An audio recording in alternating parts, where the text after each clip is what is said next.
From the famed Charlotte Motor Speedway, it's round 13 of the AMA Thor Parts Unlimited Supercross Series. Hello, everyone. Art Eckman along with Davey Coombs, former all-time Supercross winner Rick Johnson, and Marty Reed, bringing you a down-to-the-wire two-way battle for the 1997 Supercross Championship. It's been the most competitive season since the years Rick Johnson tossed a leg over a bike. Well, Art, you said that right. You know, this is the best thing that's ever happened to the sport. All these different winners, Yamaha, Honda, Yamaha and Suzuki back into the picture. Honda hasn't won a race this year. It's so many things are happening, and this sport is just thriving. The crowds are big, and the television audience is huge. Getting right to our first qualifying heat, let me remind you that only the top 4 riders from each of the 2 qualifying heats get the early gate choices, plus the transfer directly to the main event. The rest of the field goes on to the semifinals, where the top 5 will make that only ride that pays money the main event. The semis, after that, only 2 gate positions remain. They'll be filled with the top 2 riders out of the last chance qualifiers. We get set for our first qualifying heat, which includes Jeremy McGrath and Ezra Lusk, 2 riders who have been very, very fast and very effective in the last few races. Ryan Hughes, coming back after the injury, is also in this race, but the one guy we offer our best in his return, his first race after coming off the injured list, is Michael Craig, number 15. Also Mike LaRocco in this particular one. You got some complete guns out there. You got guys that want to be impressive their first round out. You got Ezra Lusk, who's just been on a roll, and you got Jeremy McGrath, who's out there fighting for that championship. So it's going to be interesting how this plays out. Also, Davey, this might be an interesting race for Mike Kodrowski, who likes tracks like Daytona. As we're just about set to go, we're off, and our first qualifying heat is underway. Jeremy McGrath getting the whole shot right in the middle, but look who takes over. Ryan Hughes out in front. Yeah, Art, I think we're going to see that all night. That's a tight first turn. Like Rick pointed out earlier, when we were watching the track, the riders get their front wheel lifted up, and there's going to be problems in that corner. Ryan Hughes, who has started well coming off the injured list, but has not kept up with any endurance factor after coming back. Well, you know, last year is where Ryan broke his jaw here, and that was a pretty traumatic injury for him. But Ryan's the type of, this track suits him because he likes fast tracks. He likes to go quick. So this is one track that he'll do well on. Ryan is out in front with Michael Jones second. Then is Mike LaRocco third, Ezra Lusk fourth, Craig fifth, Kodrowski sixth, and Jeremy McGrath is in seventh. That first play, or rather that first turn, really cost Jeremy. He had the whole shot there. He got bumped out by 92. I think that was Pokarova, and he's got his work cut out for him to get in the top 4. Yeah, Pokarova took a hard shot on Jeremy. Jeremy had the whole shot clean. He just drove right up Jeremy's left leg and pushed him out. Jones losing control right there. With a big lead, Ryan Hughes. He's already 4.5 seconds in front of Mike LaRocco. Yeah, but if you watch Jeremy McGrath, you know, this guy is an artist. He's just picking them off one by one, but he's right in the thick of things right now. What a great heat. Let's go down to Marty Reed. Boy, Ryan Hughes, what a comeback after last year when he broke his jaw here, rode the final despite the pain. Had a terrible time here. He came in this week saying this track owes me one, and he has been right up there, quickest in every section, along with Ezra Lusk, Jeremy McGrath, and Jeff Emig. And right now, he's got it down, fellas. Wasn't that something, Rick, that after he crossed the finish line of the qualifying heat, his jaw hit those bars so hard and just cracked that jaw? Yeah, I think he just relaxed for a minute, and he didn't realize how quick he was going, and he was in a position that he didn't know what to do. You know, here we're watching Jeremy McGrath use the whole track, and that's what's impressive about Jeremy. He gets the most out of everything.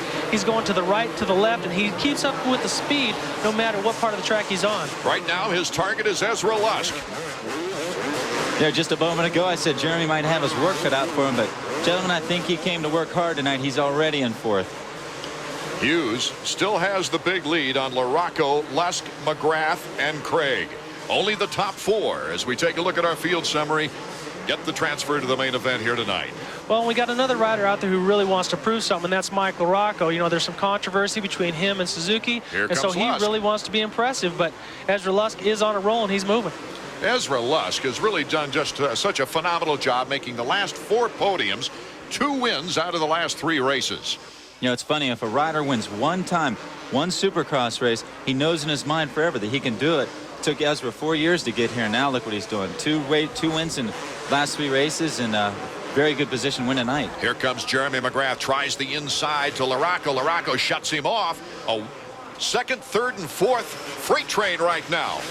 If they stay upright, all of these 4 riders, including Hughes, would make it to the main event. But you never know what Mike Craig might do. Yeah, and you know what? Watching Jeremy come up behind Mike LaRocco, all that tension going on the Suzuki pits. I know it's not personal between Mike and Jeremy, but you never know what's going to spill onto the track. I think Jeremy just got by clean there.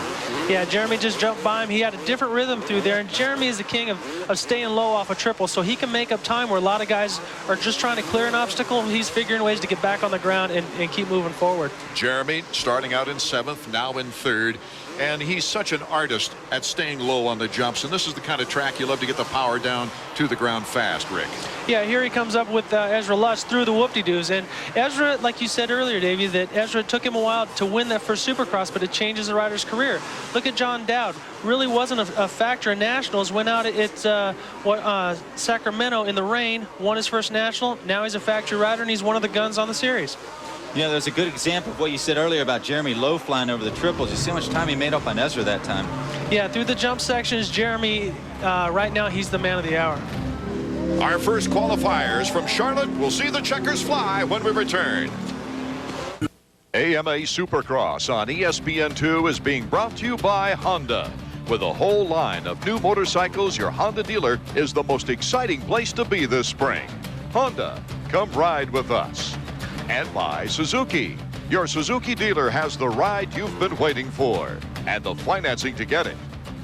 Welcome back to our first qualifying heat. While we were away, our cameras focused on our leader, Ryan Hughes. What happened is you see Ryan had a whole head of speed going down there. He lost a little bit of momentum, got off on the rhythms, then he basically bailed out. And in the meantime, Jeremy McGrath has taken over first place with Ezra Lusk in 2nd. Mike LaRocco has moved up to 3rd. With Michael Craig in 4th. Yeah, I'm watching Jeremy use all kinds of unorthodox lines, but a lot of the crowd was watching the crash by Ryan Hughes, and Jeremy very methodically picked off Ezra through that same whoop section. He has got his best stuff out tonight, guys.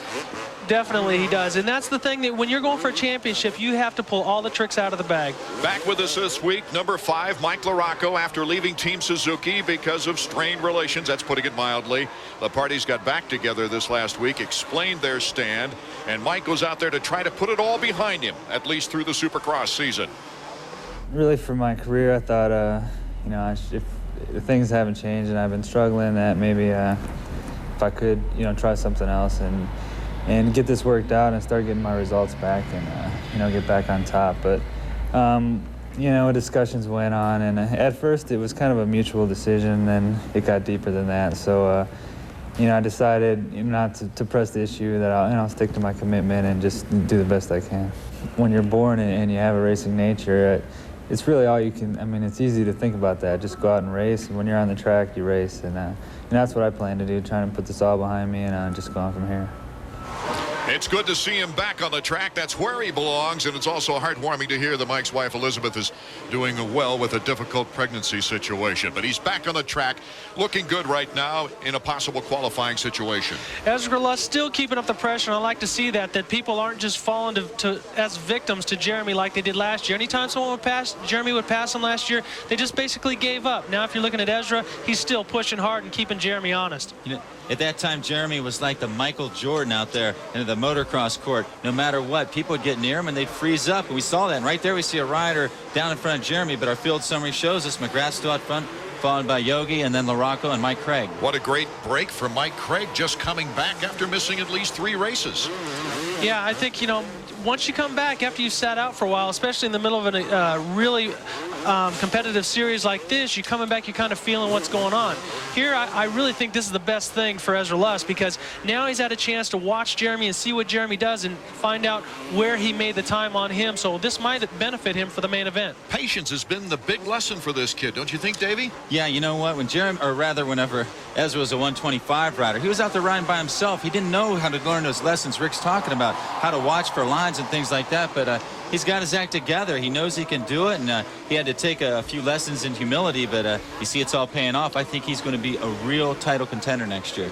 Okay, as we see Jeremy McGrath in front of Ezra Lusk here in our first qualifying heat. Off Mount Charlotte we come into the horseshoe, and after the horseshoe, it's the jump at the finish line, and that will be the white flag lap. Number 15, Michael Craig. You got to pat him on the back right now. Yeah, he's coming back from an injury, and he's probably just feeling things out, but he is running a strong race. Here we got the white flag. White flag, Jeremy McGrath, Ezra Lusk now over the finish line with Mike LaRocco in third, Craig in fourth.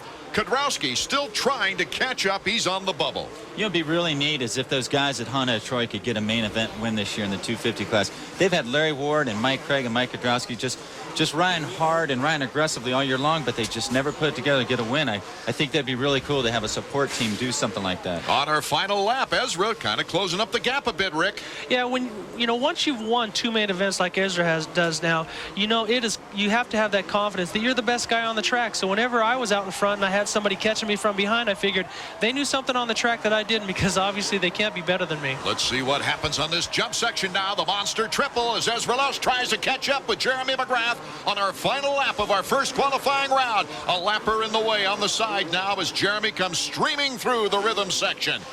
Up the mountain.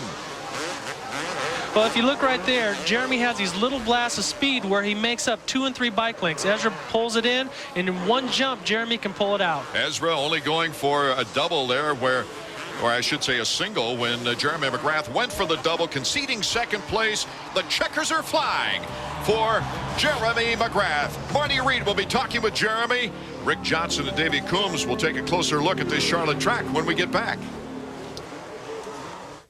So these 4 riders winning a quick trip to the main event here tonight in our opening qualifying round here in Charlotte, North Carolina. Jeremy McGrath, used to the podium, is back there with Marty Reed. Yeah, we're down here, and yeah, I hardly broke a sweat. It's awful chilly tonight, but not a great start, but wow, what a way to cut through the field. Yeah, I had the whole shot, actually. I went out there in the first turn. I was in front, braked for the corner, and someone ran me in the back. I don't know what happened, knocked me into neutral, and then like 6 guys went by, so had to work my way up. So what'd you learn during this heat race? Because, I mean, you really were cutting some different lines. Yeah, I have a few different lines out there than everyone else, which is good. Bike's working good. Track's good. I mean, if the rain holds out, we'll be good. Not to bring up a sore subject, but Ezra Lusk did not give up again. He stayed right behind you, even though you got by him. Ezra's riding really good right now. He's got a lot of momentum. He's won the last 2 out of the 3 races, and, I mean, it's kind of good. I mean, if I can get out in front and beat him, maybe he's faster than Jeff tonight, and, it'll help the points for me. Well, guys, he's 2 points behind Jeff Emig. He's thrown the gauntlet down. Emig's in the next heat. That's right, number 3, Jeff Emig. Both title contenders, Emig and McGrath, are experienced veterans. They've been through these title races before. Well, what about the guys who do their wrenching, the mechanics? Jeremy Albrecht and Wyatt Seals. Excitement-wise, I don't know how to explain it.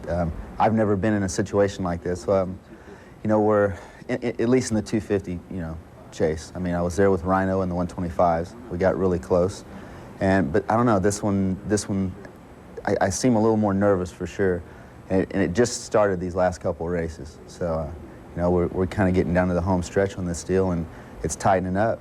So everything's got to be perfect. Can't make any mistakes. My part, Jeremy's part, anybody's part. I think that's definitely going to be a key for us, as we've already done this. We already, won a championship last year together. Whereas for them, it's a whole new thing. And, I mean, I'm sure Wyatt is capable of doing it anyway, which everyone is, but everyone does take pressure different, and working with somebody is definitely, every person you work with different anyway. These guys put in the hours of preparation. The glory might be focused on the riders, but the mechanics out there are just as emotionally involved, right, Rick? Oh, definitely. When you lose, your mechanic just takes it to heart, especially if you ever have a mechanical problem. They really feel like you let them down, or they let you down, but it's a complete team out there. Right now, we're taking a look at Damon Bradshaw, and of course, well known in this area, growing up here, now lives in Boise, Idaho. As we wait for this second heat to get underway, let's go down to Marty Reed. Guys, taking a look at Jeff Emig, you'll notice that he's changed the colors. He's in a mostly black outfit tonight. The reason is, if you remember last week, he wore orange and had that dismal performance. He said, "You'll never see orange on a racetrack again with me." While we have this little break, a great friend of ours, a great friend of motorcycle racing for that matter, Humpy Wheeler, the general manager of this fantastic facility. And as we look out into the darkness here, Humpy, I would be remiss not mentioning your tremendous expansion plans here at Charlotte Motor Speedway. Yeah, we're adding 26,000 seats over on the second turn, and that's going to be the most modern grandstand I think that you'll see in the world as far as auto racing is concerned. I wish we could move it over here and put it right down there where the guys are starting. Can't you put wheels on it and just slide it over? Well, you know, I thought about running a rail line down through there, you know, sort of monorail them over here. But this is a great night. We've got a great crowd tonight, and what a show. This is just super. Humpy, I know that the auto racing is so big in this area, but also it appears like the growing sport of Supercross is really doing you a good job. Do you have any future plans as far as motorcycle racing is concerned? Oh, yeah. You know, we've off and on the last 20 years, we've done a lot of motorcycle racing. I just love this Supercross, though, because the people, just great. And we want to try to figure out how to stick about 100,000 people in here for Supercross. And I think we can do it one day. I think Pace Motorsports just jumped out of the booth. Well, I think, you know, I'm here every day, not every day, Humpy, but I do work at the Richard Petty Driving Experience, so I've watched the grandstands go up. It's amazing how quick they go, and just being all over the world, this is, I think, probably the best facility. I mean, the whole city's behind racing, and you don't find a better environment for everything, for motorcycles, cars, the whole deal. Yeah, and but I love this Supercross, and they're getting ready to crank them up again. Okay, Humpy, thanks for dropping That's by. all right, guys. Appreciate it. Okay. Everything, all the fine amenities that you've brought us to be able to bring Supercross to the fans across the nation on ESPN2. Thank you so much. Next year, 100,000. Next year, 100,000. That's would that be something, Rick? Gold Bruton would love that. I'll tell you, if anybody can do it, they can do it here at Charlotte Motor Speedway. Oh, definitely. Build it and they will come. I mean, you saw what Bruton and Humpy can do when it came down to Did you see this? We got a $100 million bill here. Here we go Humpy's for our second qualifying heat. Jeff Hemming, Larry Ward, Albertine, Bradshaw, Button, and guess who? Number 3 gets a good break out of the crack right now. But look at Kevin Windham in second place. Kevin Windham showing very strong with a second place finish in last week's main event. Yeah, you know what? Jeff Emmett got out of the first turn a lot clearer than Jeremy McGrath did, but he's still got Kevin Windham and Damon Bradshaw behind him, 2 Eastern guys that probably mean a lot to win here in Charlotte. Yeah, see, now it's a different story. Jeff Emming's out in front, and he's got pressure from behind, so he's probably going to be a little bit tight. That might have been a blessing for Jeremy to have to come from behind because he was relaxed. He had no way to go but up. Now, Emming has to deal with the pressure, and he can lose a position by getting passed by Kevin Windham. Everybody in the grandstand in front of us standing up as their hometown hero, number 10, Damon Bradshaw, starting to put some pressure on Kevin Windham in third place. It's actually been a tough week for Damon. Believe it or not, his mechanic, Mike Andrews, suffered a broken hip when they were out testing. Damon's got a fire drill down there in the Axo Manchester pits, but see if he can pull it through and get on the podium.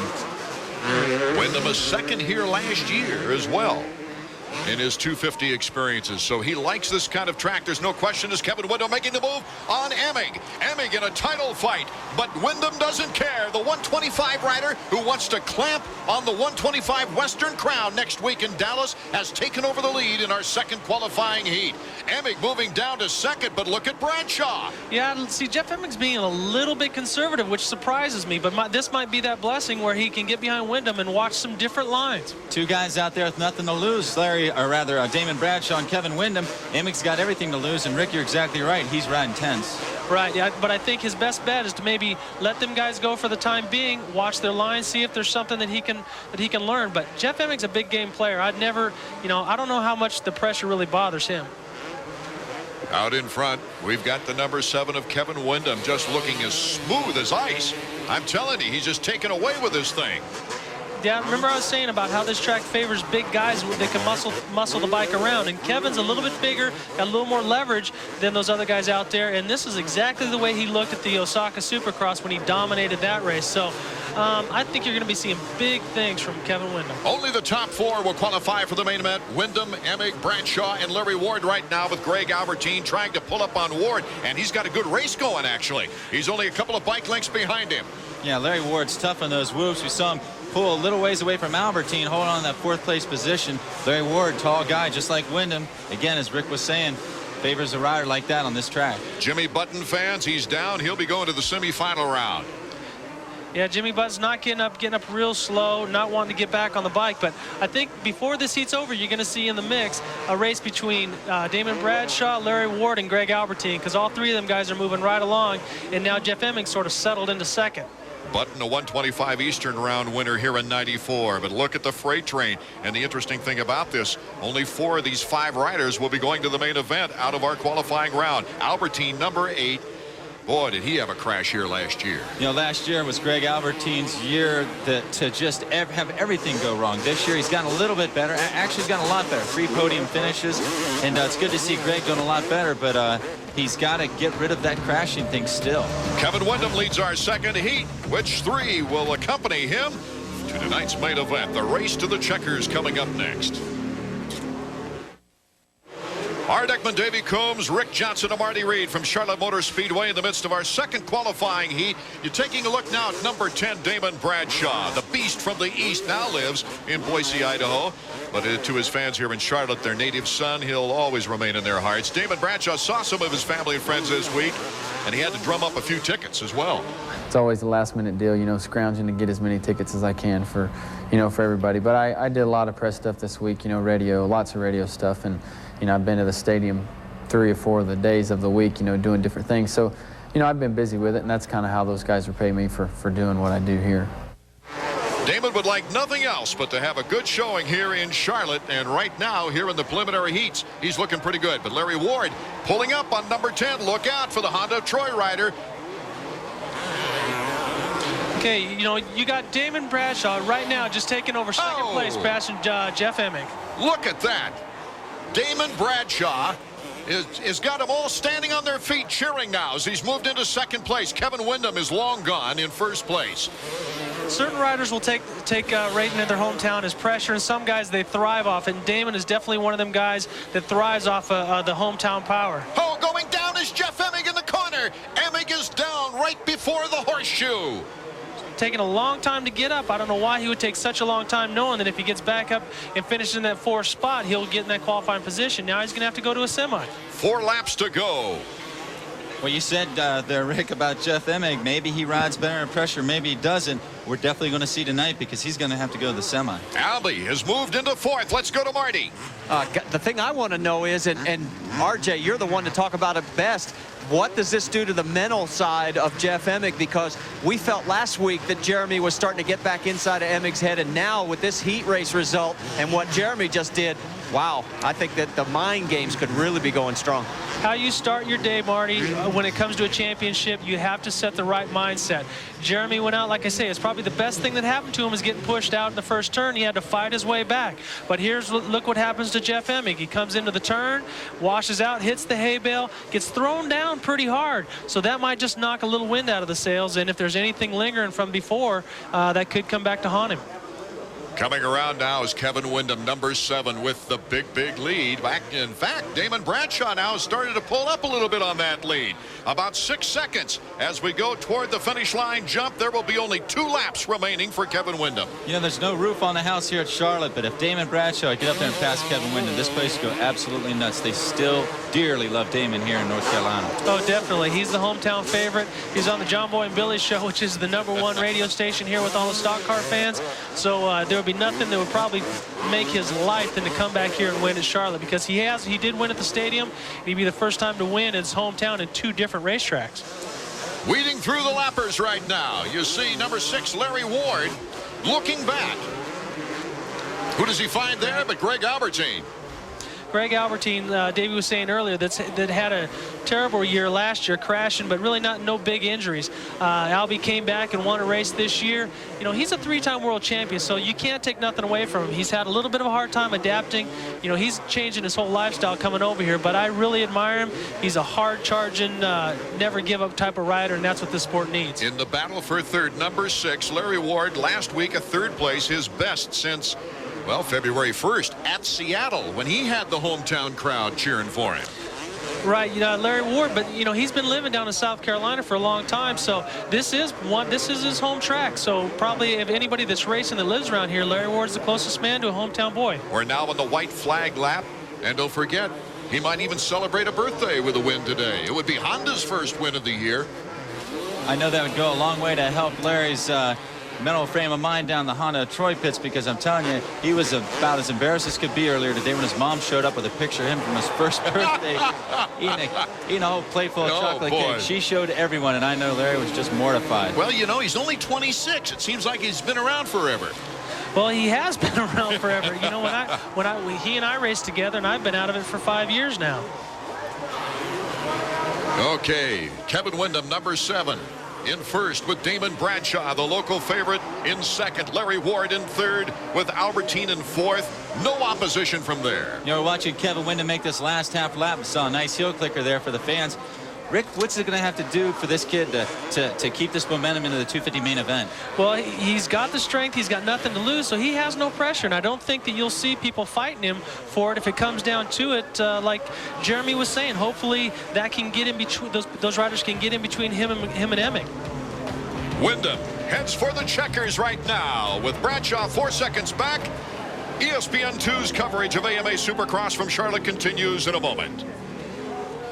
Welcome back to Charlotte Motor Speedway, where 8 riders have now qualified for tonight's main event, the Supercross from Charlotte. These 4, the most recent. Marty's with our winner of the second qualifying heat, Kevin Windham. Yes, and Kevin Windham, a very happy winner of this heat. Take us through the pass, because nice move. Yeah, well, I kind of forgot where it was, where it happened. I remember it was through the whoops, and I outcharged him coming in this turn. I had him in front of me, and wherever he let off, I'm gonna hold it on 1 more second longer, and it worked out for me. And I'm just real happy to go ahead and get that heat out of the way. Really excited about my bike. My Yamaha is working great for me, and a little disappointed that this is gonna be my last ride on it. Hey guys, what do you mean last ride on it? Well, for the 97 season. Oh, okay. Well, see, we have to clear those things up. Hey, finished third on the podium here last year. Look out, McGrath. This guy might give you all you can handle here. Good luck in the main. Thanks a lot. The semifinal rounds, Marty, lately have spelled opportunity for several hungry riders, and it could get hairy. Check it out. Stay with us.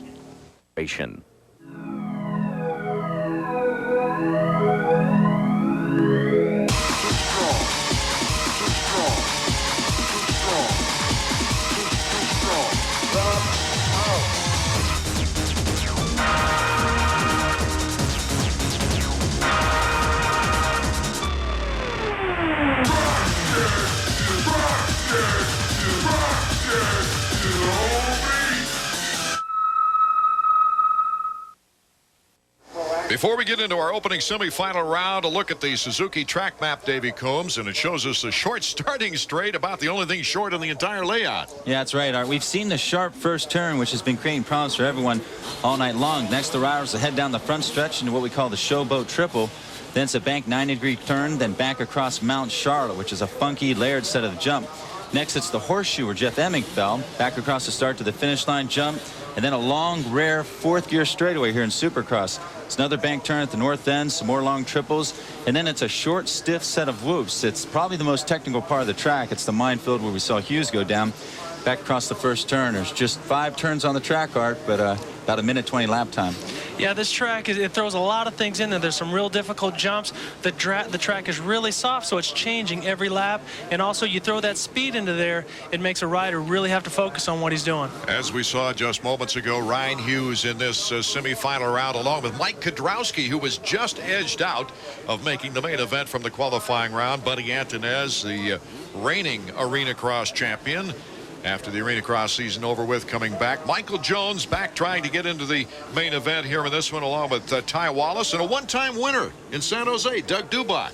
Yeah, it's a pretty solid field for a semi. Sorry, the board going sideways right now. Just about set. Mike Kudrowski, number 100. He gets shut out of the deal. Hughes. Looks like a nice move with Pocoroba. Yeah, Pocoroba got through clean that time. He was the guy that took Jeremy out, but right there we see, I think that was Buddy Antonez, a sharp line down through the triples. Number 19, Buddy Antonez is right. He's been fast on these tracks coming off from the Arena Cross, but he's had some crashes to contend with. Yeah, see, Buddy's been around a long time and he's got a lot of track savvy, but I think these Arena Crosses really give him the confidence to come back to Supercross and really show what he's got. Using all the track on Hughes, but here comes Hughes into the Horseshoe. Ryan Hughes, you know, he got beat up pretty bad in that first heat, falling down, having the bike land on him, but it looks like he's got his speed and he's got his composure. I'm going to pick him for this semi-event. Kudrowski moving into fourth. Let's remind you, the top 5 from each semifinal round will make it the transfer to the main event. Yeah, I'm good. It's good to see Ryan Hughes back in there. After that crash, that heat race, I wasn't sure how hurt he was. It took a long time to get up, and he certainly hit the dirt pretty hard. And after last year, his courageous performance, Mike Kudrowski, number 100, making a move on Pocoroba. That's a pretty outstanding job that Mike Kudrowski's taking a year off, not racing, then coming back and being a contender. He was never the dominant man in Supercross, but he's really adapted to this new Honda, and he likes it out there. Boy, he loved that Daytona track. 3 wins, and this is very similar, less technical. Actually, I think he had 4 wins. That's there. right, 4 wins. Out in front, Ryan Hughes.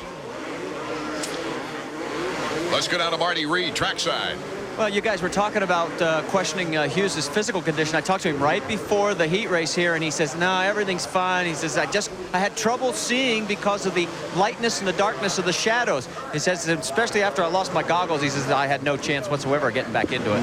Well, fast turns on the pit board. Rick Johnson, as we take a look at those battling behind our leader, Ryan Hughes. Yeah, with the cold air and that soft dirt, once you take your goggles off, you're pretty much lost because you're blinking the majority of the time, so your eyes are open about 40% of the time. So if you take off your goggles, you're going to be lost out here. But we do have a special guest up here in the stands, the driver of the number 40 Coors Light car, Robbie Gordon, who has did his fair share of motocross when he was a young kid. And what brings you out here? You just got done qualifying at Martinsville. Well, I've always been a big fan of motocross racing. I grew up racing motocross, and I think it's a good place for all young kids to grow up doing things like that. I remember the old days when I used to get to race against Mike Kudrowski, and we're about the same age and racing out at Saddleback Park out in California.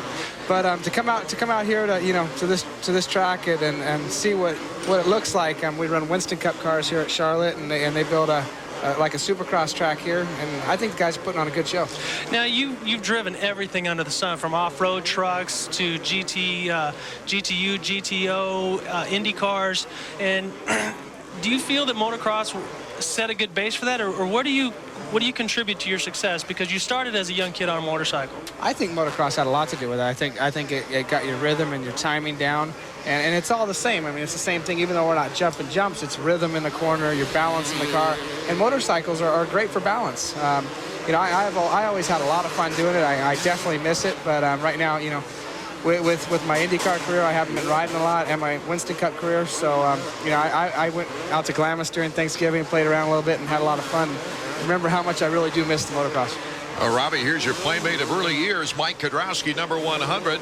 Rick coming forward to saying how tough it is to come back after a year off. Honda of Troy really gave him an excellent opportunity, and he had that desire still in his body. He had to come back and try it. Yeah, and Mike was one of those that tried to go from 2 wheels to 4 wheels, like what I'm trying to do. So you're always trying, and definitely 2 wheels will help you. Our first semifinal round concludes when we return to Charlotte Motor Speedway. AMA Supercross is being brought to you by Dunlop. Simply the best for your bike. Welcome back to semifinal action right now. Ryan Hughes, Mike Kudrowski, Buddy Anthonez, Pocoroba, and Jones, the top 5. They look like they are in a pretty good position to transfer to the main event. Well, yeah, I think, Ryan Hughes showing a little flair there. That's good. I mean, he took a hard lick in the first heat, so it's good to see him healthy. Maybe he's got a shot at this main event. We'd just like to thank Robbie Gordon for coming up and wish him good luck tomorrow at Martinsville. He's got to start on the back row, buddy, so you got your work cut out for you, but we appreciate you coming up. Well, thanks. I've always been a big fan, and I'm excited that Supercross here in Charlotte. All right, bud. Thanks. Good luck tomorrow. Boy, Art? In his rookie year, pole position. That's fantastic. White flag lap underway for semifinal number 1. Ryan Hughes, after crashing in his qualifying heat, coming back with lots of strength. He was not going to let this track beat him, and it's only a few more turns left as we go into the horseshoe with Ryan Hughes. Of course, coming up in semifinal number 2, Jeff Emig has yet to qualify for the main event. But Ryan Hughes, a pat on the back to this Kawasaki rider. The checkered flag is almost ready to wave.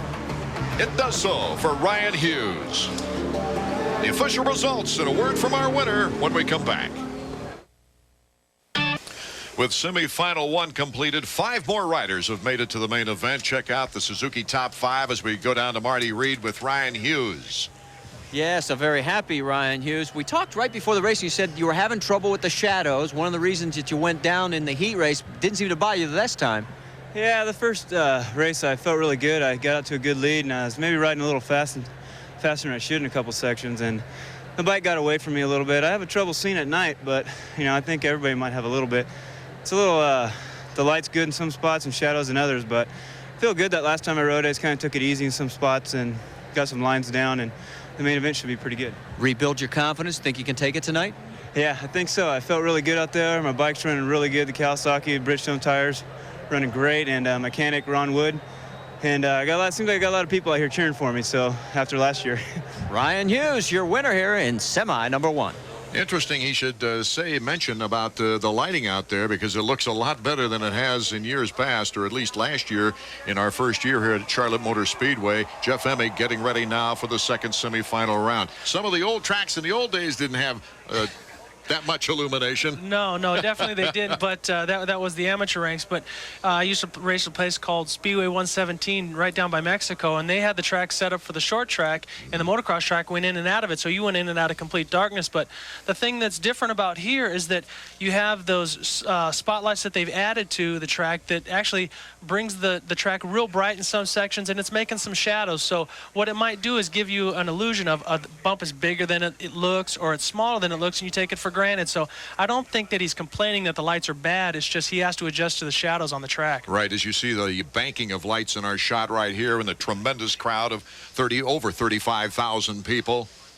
Jeff Emig, the points lead has gone from 11 after Houston to 9 to 6 to 2 in the last 3 races. And it looks like he would lose the lead last week when all of a sudden Jeremy McGrath went down. Here in the first qualifying heat, Emig went down. So anything can happen at any time, Davey. Yeah, I tell you what, Art, Jeff Emig's run toward the title has hit a sandbar.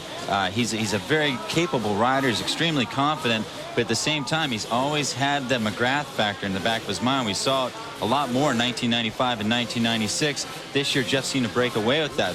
But this year, I don't know. It's toward the end of the season, things are starting to change, and Jeff's getting just a little bit of pressure. Marty?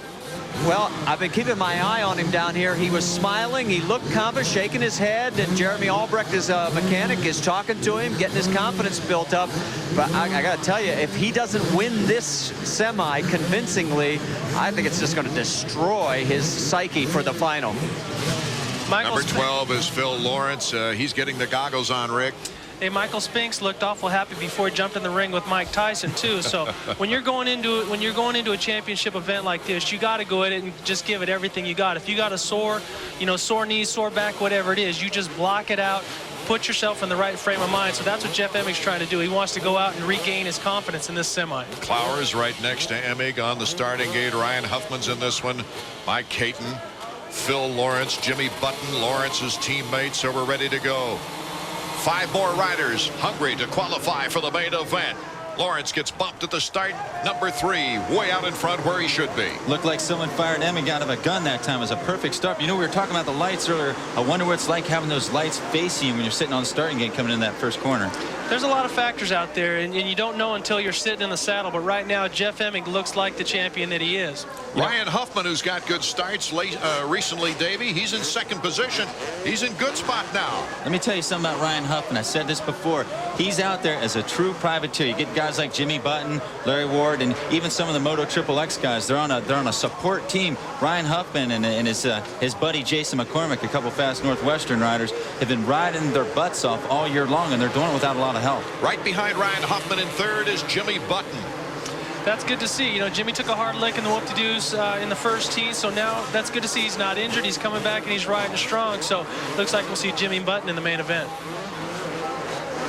His first podium, Jimmy Button in 250 action, was this year at Minnesota, as we get a good jump shot here. Yeah, Jeff Emig setting precedence as he goes out. In a half lap, he's already got a 3-second lead, and so what I think he's probably going to do now is just maybe experiment a little bit out on the track and try some new things in case he gets a bad start in the main event. Sometimes you can tell RJ's from the old school whoop-de-doos. We don't use that term anymore. It's whoops. It's the whoops. Whoops. At least I didn't say whoop-de-choos.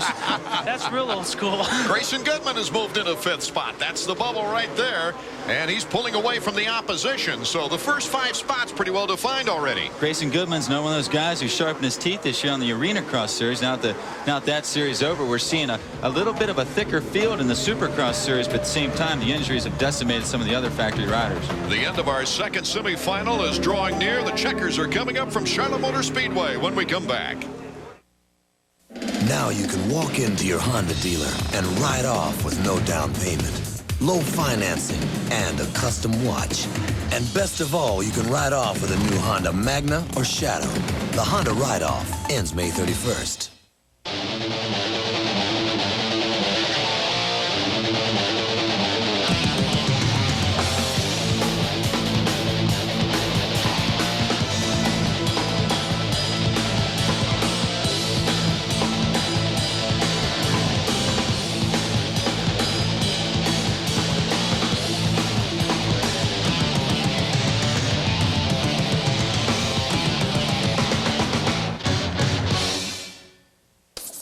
Now, the bike you want equals big-time bucks, correct? Incorrect. Do the math. During Suzuki Fest 97, get up to $500 in Suzuki accessories free with a selected Suzuki.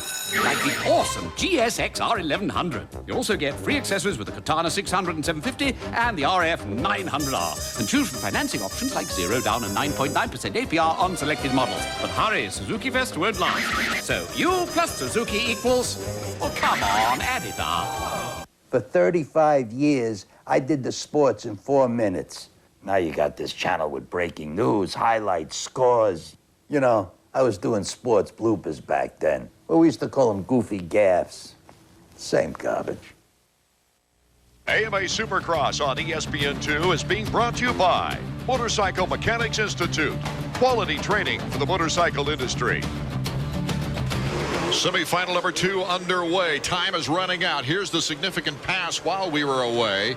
Jimmy Button and his teammate Phil Lawrence. Number 12 Lawrence, number 18 Button. Lawrence took it over. Here is our leader right now, Jeff Emig. It's Emig, Ryan Huffman, Lawrence, Button, and Goodman. The top 5, it looks like they'll be the ones to transfer. A very impressive ride for Emig, but again, Ryan Huffman, a real nice ride, beating the 2 Chaparral Yamahas. It's good to see a true privateer in there. See, I don't know if this is going to be good for Emig or not. Yeah, he's got his confidence, but he's beaten a bunch of guys that he should have beaten in the first round. And so, but he's out there running at half speed. Jeremy McGrath got off to a start, got hit, had to come from behind, had to charge the whole time, had Ezra Luss pushing him. That's a good combination to have, you know, finish a race on top going into the main. One thing about Jeff Emig, he missed the factory practice session on Friday, so you get the checkered flag there. It might be beneficial to him to have ridden this semi. He and his teammate Ryan Hughes didn't get a lot of track time in yesterday. And a great finish behind Emig, Ryan Huffman. Marty Reed visits with Jeff Emig next from the Charlotte Motor Speedway. Now you can walk into your Honda dealer and ride off on a champion. The CBR 600 F3. Walk in and ride off on the best 600 sport bike. Walk in soon and ride off with a custom watch. The Honda Ride-Off ends May 31st. For years, KTM has been a quiet company. Things have changed.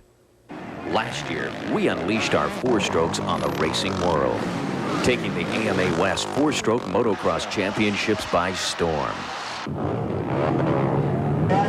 If we can do this on a Supercross track, just think how much fun you'll have on our off-road and street-legal models.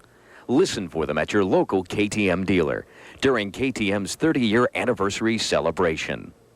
What's the right grip feel like? Should you use the same club on every chip shot? The answers are in Golf Digest. No matter how well you play, you'll find tips and advice that will dramatically improve your game. Guaranteed. Want to know where the slot is at the top of your backswing?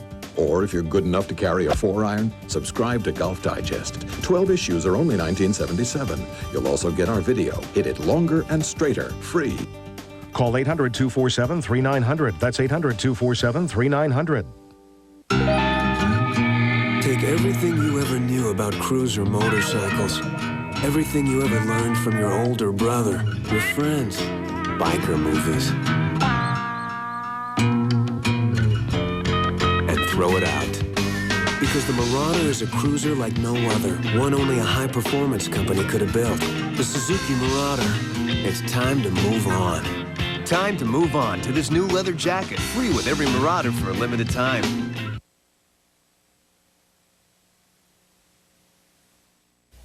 AMA Supercross is being brought to you by 1-800-COLLECT, the way we call collect today. 18 riders have qualified for the Charlotte Supercross. These 5 advancing out of our second semifinal, and the guy out in front was Jeff Emig. Marty's with him now. Down here with Jeff Emig. I got to ask you, confidence in the mental side of this game is so much.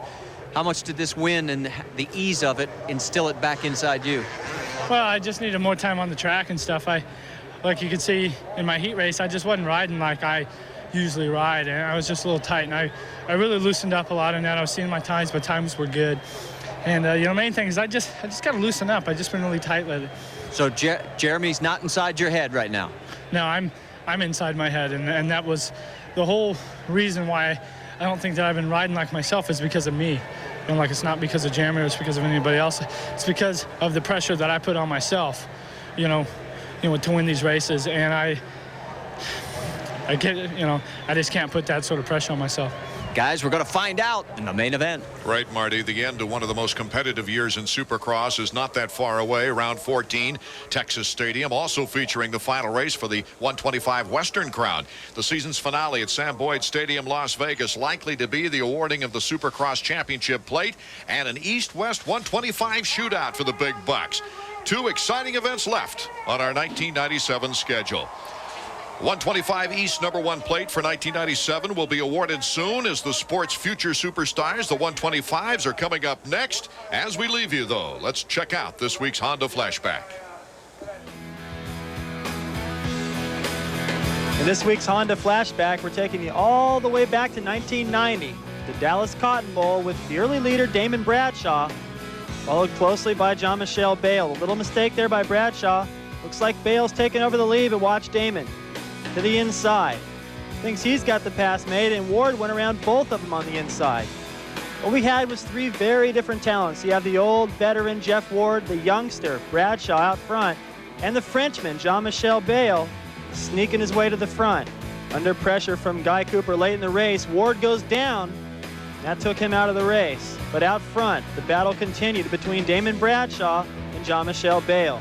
And watch Bayle right here with an inside line. Turns on a dime, still jumps the double jump and takes over the lead. His pace was too much for anyone to match on this technical slick Dallas track as he pulled away to win easily, picking up another win in the 1990 season, followed by the hard-charging Damon Bradshaw. While we are away, these 2 riders packing it in first and second in the last chance qualifier. They get the last 2 spots at the gate for the 250 main, and right now the 125 riders are on the track with the Eastern Division title on the line. Timmy Ferry, number 22. He hasn't won a race this year. However, looking at the Suzuki point standings, he has a 13-point lead on the 2-time race winner Stefan Roncada. If Roncada wins tonight, all Tim Ferry needs to win the title is an 8th place finish. Will he be racing to win or play it conservative? I'm going to race to win, and, you know, we'll just have to see how it goes in the race. But I'd like to win one before the series is over, and it would be nice to go out with the last race win. But you know, if something comes down where I have to settle for second or something like that for a title and not get into it with anybody, then, you know, I'll have to do it. Ferry's looking for his very first professional Supercross title here tonight. As we take a look at the starting grid, number 22 and number 70, we expect those guys to be out there on top with number 112.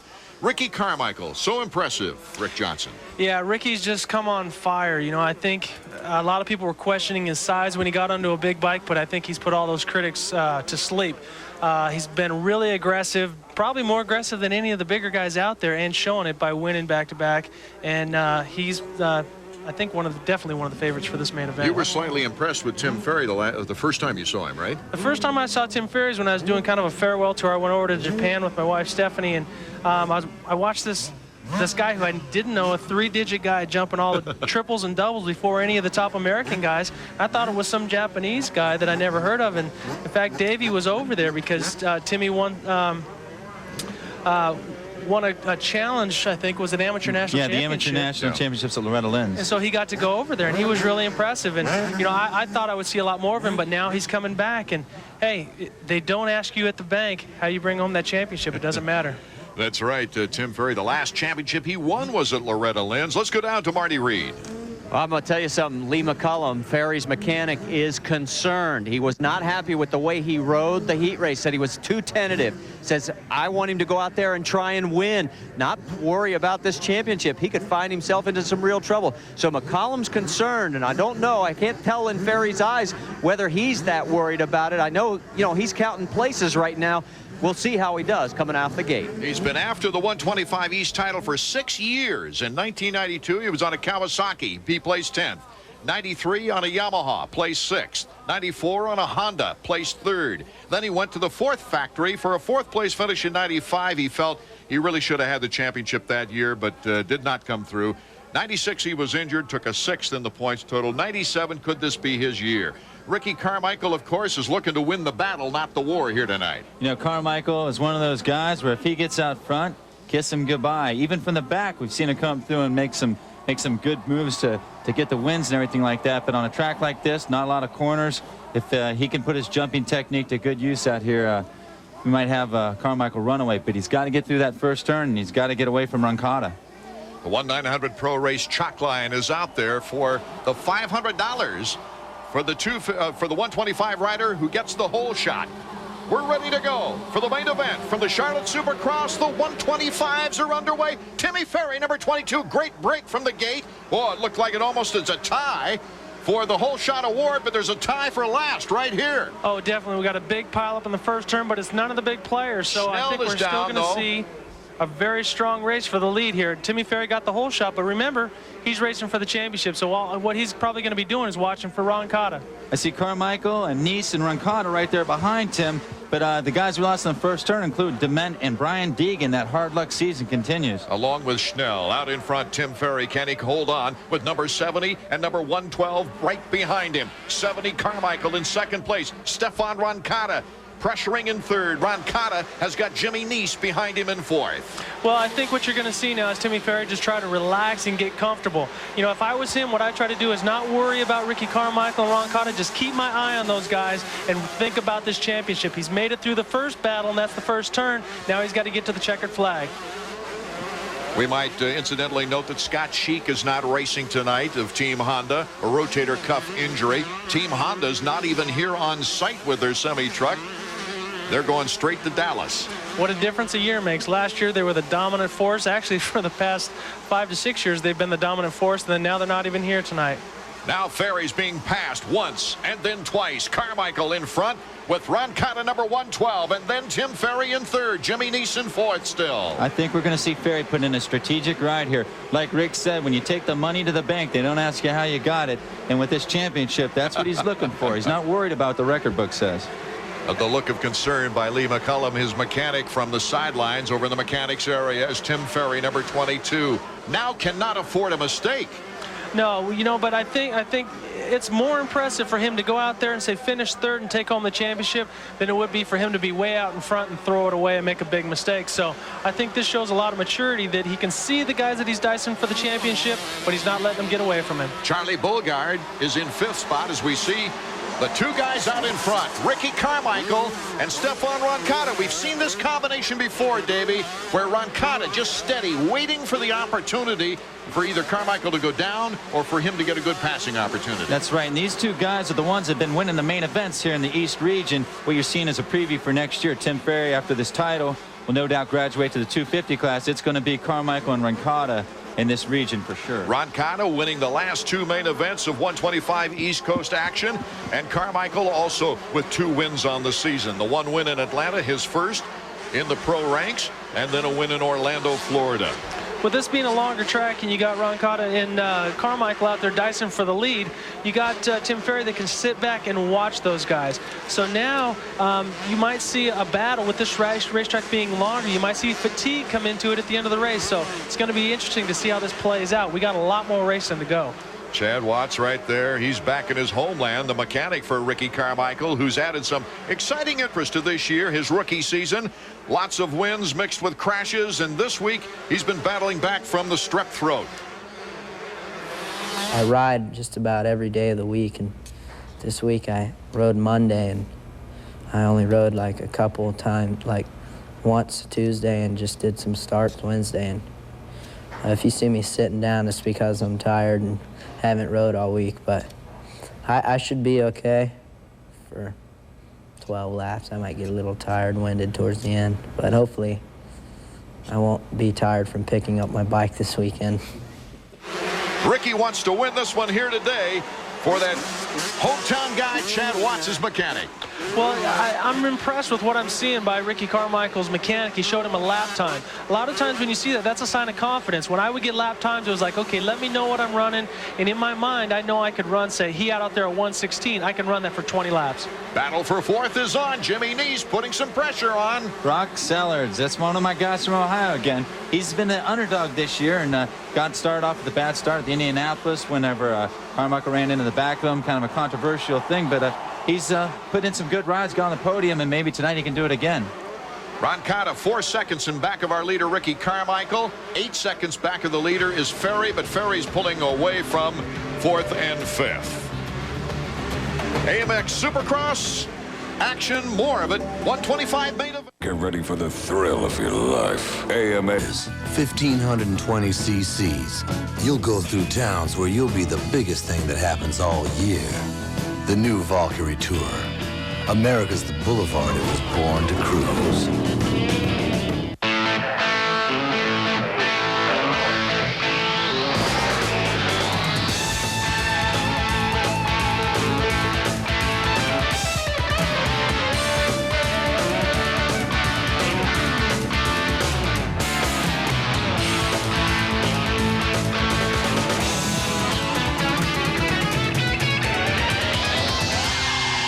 RPM tonight, Monday through Saturday at 7 and Sunday at 8, only on ESPN2. Hi, I'm Gary Semix with this week's Suzuki Riding Tip. Last week I talked about how to physically train for motocross. This week I'm going to tell you the importance of a good diet to help you stay in top shape. You wouldn't put bad fuel into your motorcycle, so don't put it into your body. You need to eat at least 3 square meals a day and eat a lot of complex carbohydrates, because motocross being an endurance sport, you need a lot of fuel to keep going for your endurance. Another thing that's very important is to use sports drinks and vitamin and mineral supplements. But remember, common sense and moderation. And of course, stay away from junk food. For this week's Suzuki Riding Tip, I'm Gary Semix. Art Ekman, Davey Coombs, Rick Johnson, and Marty Reed from Charlotte, North Carolina. The 125 Eastern Supercross title will be decided soon. But this is the guy that's winning the battle here tonight. Number 70, Ricky Carmichael. Stefan Roncada second. Tim Ferry third. He's in line to pick off the title. Neese is behind Sellards to round out the top 5. It's, there we go with the confidence again, you know, be perfect. He's looking at the lap times. He's running consistently 1:16s every lap. So that shows a lot of confidence in a man as young as he is. But right now, the race that's probably the most enjoyable race is Tim Ferry. He's got a mile in between with people in front of him and people behind him. He's just out there enjoying it. You know, now we take a look at the Honda stopwatch and see what kind of lap times they're doing to get around this track. But right now, he's enjoying every second. He's thinking, oh, man, do I hear the chain tightening up? Am I getting flat tires? Is there a problem with the bike?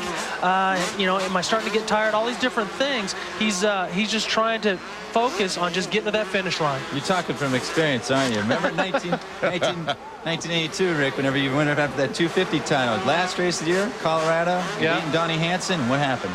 I got a little too overzealous, and I didn't have this kind of race. I had to finish 5th if Donnie won, and I ended up, I wanted to try to go out like a champion, but being young and stupid, I went and broke my front wheel and ended up losing the championship by 3 points. And that's still the hardest win or lose for me to deal with still to this day. But right now, I wish I would have had, you know, a whole race to enjoy it like Tim Ferry is. You mean 7 championships? You never forgot about losing that first one? Oh, when you go, you know, actually, I was a privateer. I was running a support Yamaha, and I was making, I think, $18,000 that year. And came back and almost won the championship, but that one hurt. I'm sure because of your performance that year, though. The till went ching-ching. 117.2 for Ricky Carmichael, our leader. Well, his mechanic might be a little bit quick, or maybe Ricky's starting to relax a little bit because he's pulled out a little bit of a lead. And that's not uncharacteristic for somebody who's got a lead like that, just to relax a little bit and maybe lose 1 second. But he's still jumping things that Tim Ferry's not. Less than 8 laps to go. Let's go to Marty Reed. Well, down here with Lee McCollum. Lee, I know you wanted him to go out and win. He's in a very comfortable, secure third. What's your thoughts? He got a good start, and you know, he's going for it. But Ricky and Ron Carter are going really fast, and he's probably looking, hey, third may not be so bad. Lee doesn't seem too happy, guys, but I'll tell you what, the championship will smell pretty good by the end of this one. That's right. A major catastrophe would have to happen for Ferry to not be titled the 125 Eastern King here tonight. 5 second-place finishes, a 5th at St. Louis, but those 5 second-place finishes put him consistently on top of the points, Davey. You know, another one of those little cases of irony, or rather maybe a coincidence. Rick, what was your number in 1982 when you lost that title? Number 22. So, you know, I think that, you know, I really admire Tim Ferry that he's taken his time. You know, this is what championships are made of. If you win with second place, well, you obviously did something better than the other guys. You know, if you DNF some races and that's what a championship is all about. You got to win the war, not just the battle. And Ricky Carmichael's been tough in each battle, but he's lost a few, and that's what's killed him in the war. Last year's best finish, 3rd places at Orlando, Minnesota, and Daytona. His last 125 wins came in 1995 at Orlando and Daytona. Stefan Roncada in our picture right now. What a series of consistency this guy has had. Oh, and just as I say it, Roncada goes Superman flying down. Yeah, he just maybe got a little bit too comfortable in that gap there, but now he's got to get up and try to get going before Tim Ferry comes and deals with him. But I think if you watch, Tim Ferry's not even going to bother with him. I think we can throw away that smooth as bail quote I was getting ready to use.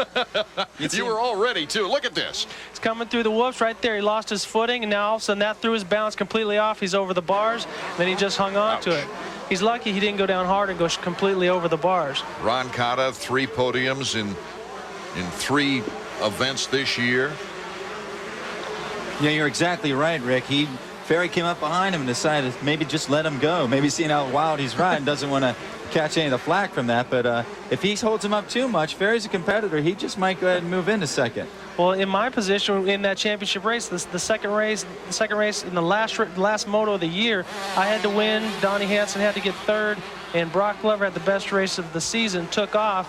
And so what I did is I just kept trying to go slow, and I'd open up the door for Donnie Hansen. I'd try to knock him down. So, you know, Roncada might try to do the same thing. So Tim Ferry's just best to just sit and watch him. Well, luckily, nothing's wrong with Roncada's bike with 6 laps to go. The run for the checkers and the championship ceremony when we get back. The bike you dream about means serious cash, right? Wrong, people. Do the math. During Suzuki Fest 97, get up to $500 in Suzuki accessories free when you buy a selected Suzuki. Like the muscle-bound Intruder 1400. You'll also get free accessories with the Intruder 800 and the Savage 650. And choose from finance options like 0 down and 9.9% APR on selected models. But hurry, Suzuki Fest won't last. So you and Suzuki means, well, you do the math.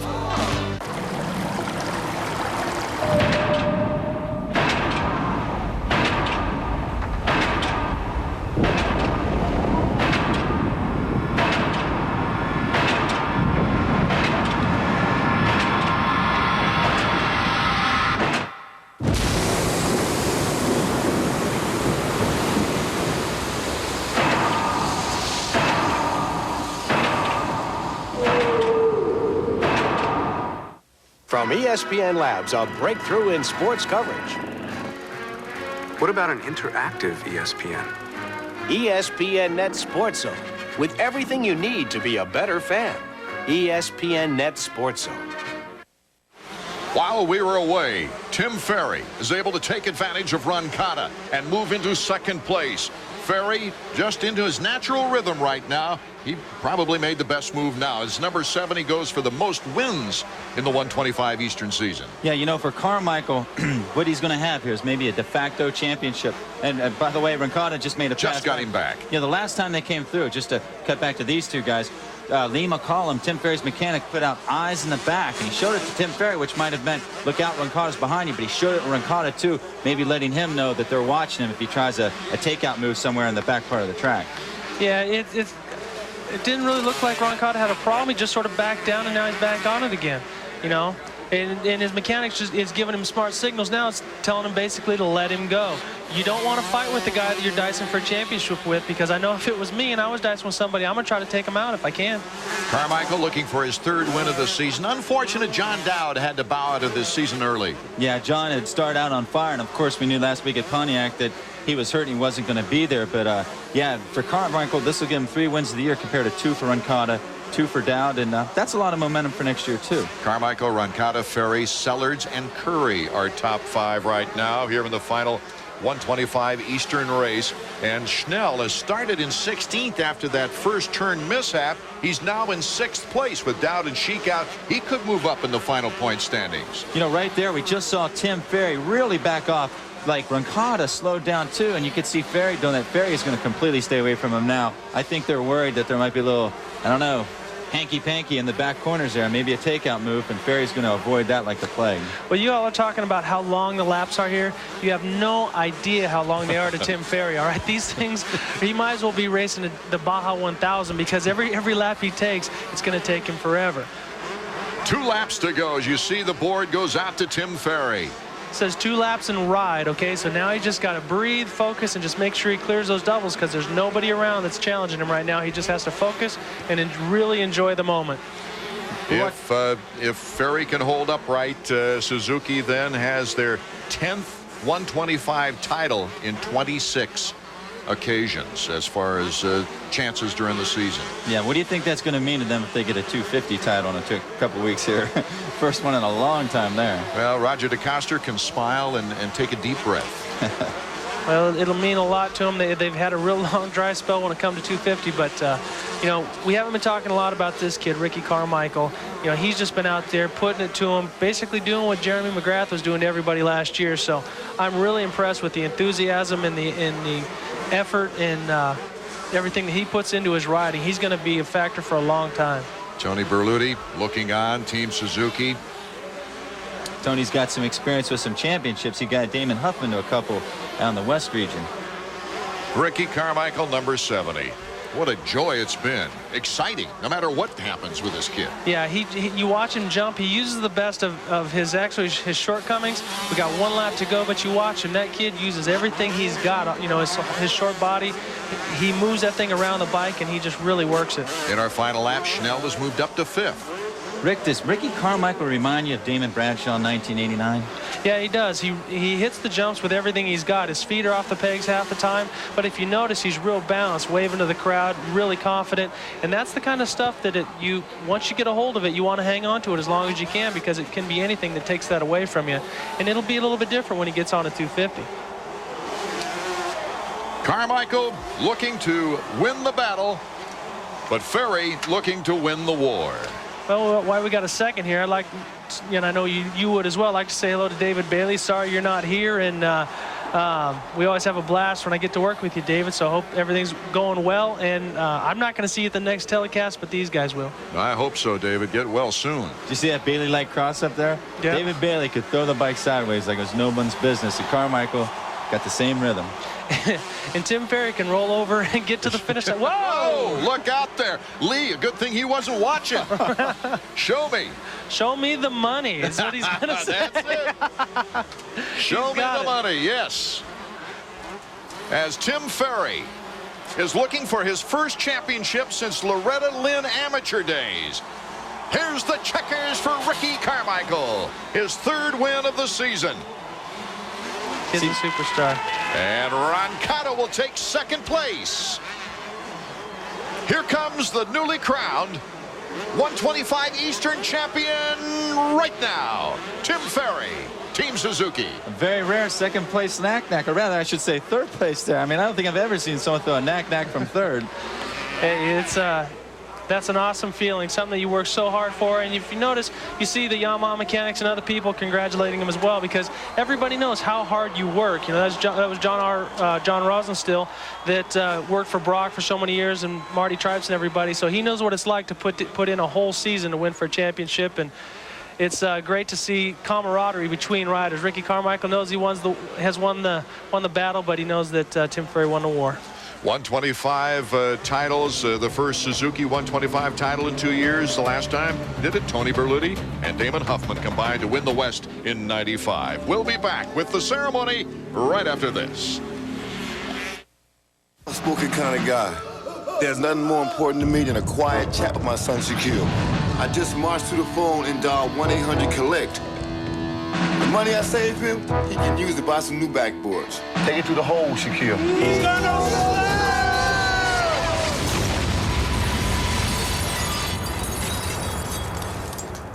and they wonder where he gets it from. 1-800-COLLECT. Save the people you call up to 44%. Hi, Chuck. How's business? Okay. Hey, what's on your screen? QuickBooks accounting software from the makers of Quicken. Yeah, I really don't have time to learn new software. If you can write a check, you can use QuickBooks. Answer a few questions and it tailors itself to your business. Create invoices like these. It has accounts payable, accounts receivable, payroll, and inventory, and over 60 customizable reports that put you in control. I'm going to try it. Nothing to lose. Call 1-800-344-8300. Here in Charlotte, a new 125 East champion is to be crowned as we look at tonight's top 10 finishers. Lee McCullough showing him the money. And with the winner of the race for tonight, let's go down to Marty Reed. Yeah, we'll talk to the guy who crossed the line first. Ricky Carmichael, you and I talked right before the race, and I said if you got out front, this was going to be your night, and it was. Yeah, I mean, I knew all along, all year, that I was one of the fastest guys, and I just didn't have my priorities straight. And I rode a good heat race, even though I got second. I rode smart, and I rode smart that time, even though I didn't get the whole shot. I didn't blitz it and crash this time. I just used my head and got by Timmy and pulled away. I mean, Stefan was catching me, but I figured he'd get tired, you know, because it seems like he fades towards the end. And I don't know. I'm glad that I won this last one.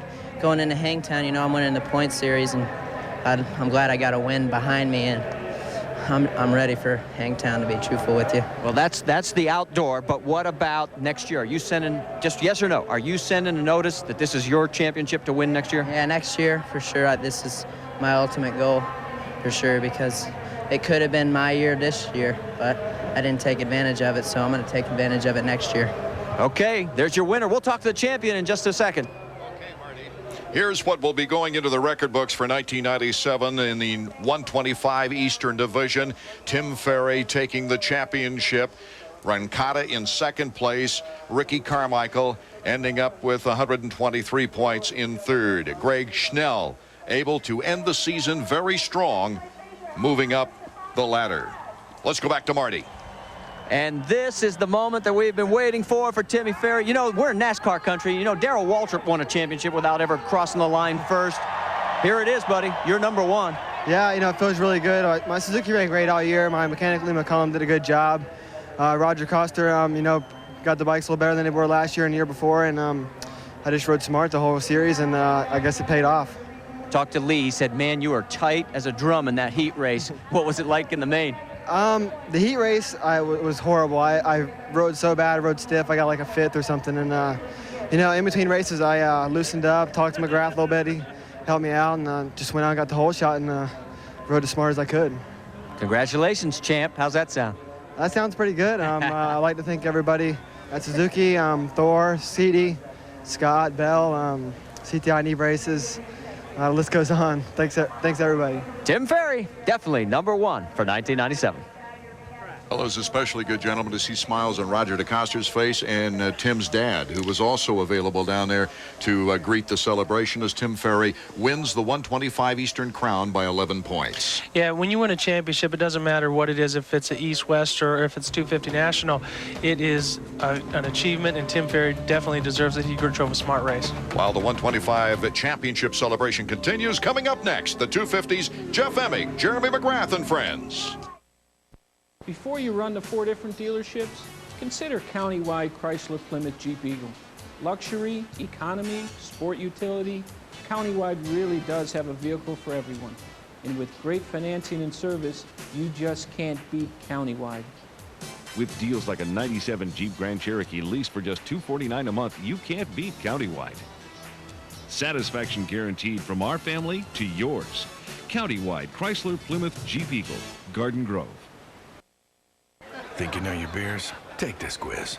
Of these great beers of the world, which one is preferred by more beer lovers than the rest? This one? Nah. The beer we're talking about outsells Foster's and Molson and Corona. This? Wrong. It outsells every beer from England worldwide. Outsells every German beer worldwide, too. And around the world, it's even preferred over Heineken. The answer's Karen. But you knew that, right? Karen, the secret's been bottled up long enough.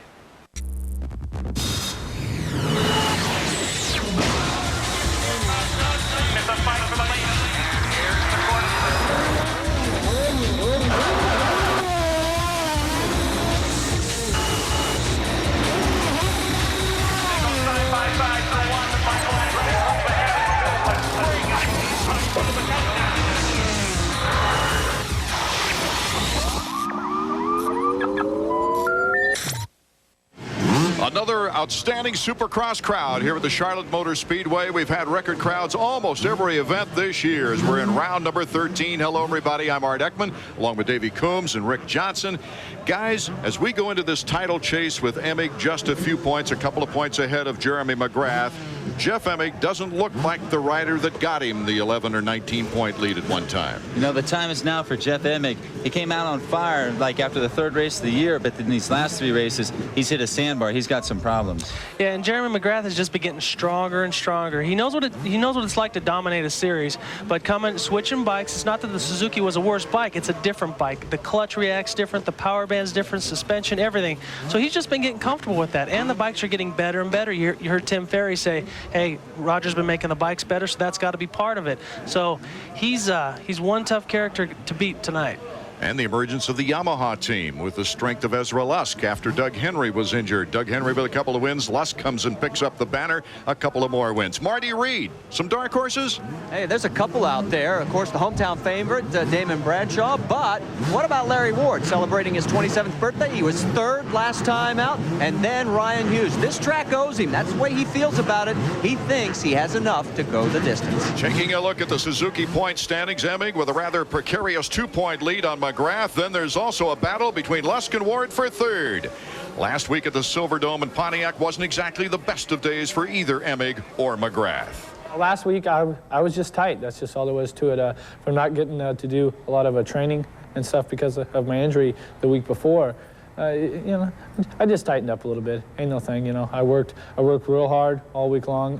We tested, you know, everybody on the team, Kawasaki, you know, they were all working hard, making sure that I got plenty of riding time this week. And I think that that's what I hadn't been getting enough of, was enough time on the bike. And so consequently, when I went to Pontiac, I just didn't feel right. Something that I've never done before in my whole life. And I was pretty disgusted about it. I was pretty mad, and there's no reason it should have happened. You know, I was 5 seconds out in front, and I didn't need to be pushing it as hard as I was. But I'm always under the influence. You know, if you push it as hard as you can, then not much is going to happen. You know, you got to race like you raced the first 10 laps, the last 10 laps. So maybe if I would have slowed down, something else would have happened. So, I mean, try not to let that happen again. As we come back, the 30-second board is up. Davey Coombs. I think you're going to see a lot of things happen here in the first turn. It's going to be who gets out cleanly and who's left behind. We've seen it happen all night, and the card is sideways. Could we have a different winner? We've had 6 different winners this year. Could we have a new points leader when this is over? Emig and McGrath. McGrath gets across the line, but look at number 7, Kevin Windham. Wyndham shoots out of there like out of a cannon. Yeah, Jeremy McGrath took Jeff Emig way deep into the hay bales and ended up screwing both of them up. I think Jeremy got into that first turn, and he didn't want to get pushed out like he did in the heat, so he went a little too deep. That was a disaster for Jeff Emig. He went from second on the outside to about 15th.